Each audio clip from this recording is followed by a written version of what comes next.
While the pandemic has changed the landscape of restaurants nationwide, this battle has been brewing for a while. Tonight, our state is one of at least 6 that won't let Burgerim open a new location at all. Indiana even filing this stop order so that no one else here spends thousands trying to open a Burgerim restaurant.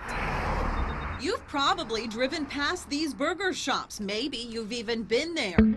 Burgerim promotes itself as a fast casual restaurant that offers mix and match mini burgers, a way for customers to try multiple meats and sauces, but without scarfing down a ton of carbs. We really like the concept. On its website, Burgerim claims to be the fastest growing burger chain in the United States. It encourages people to buy in that, quote, anybody could do. But now the franchisees and we are finding out there's a little bit of a dark history behind this dining experience. What we got was a concept and a dream. Burgerim owner-operators say they invested thousands of dollars to open their own locations. $60,000, $70,000 out of my pocket. For some, it was their entire 401k, their savings, It's a lot of money. their livelihood. It's over.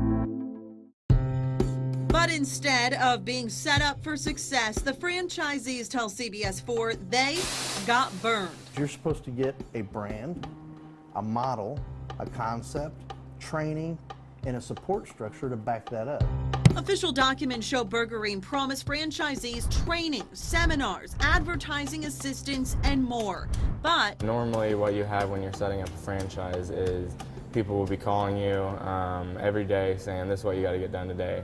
This is what you have to get done tomorrow. This is, everything is planned out for you. We got none of that. RJ, who does not want to be identified, was about to open Burgerim in Bargersville. By the time I found out of all the problems, we had 3 walls though. So what's the first red flag for you? The first red flag was no response from corporate. There was nobody there. When you would get a response, it would be an email back. Sorry, I wasn't available. I was with the kids.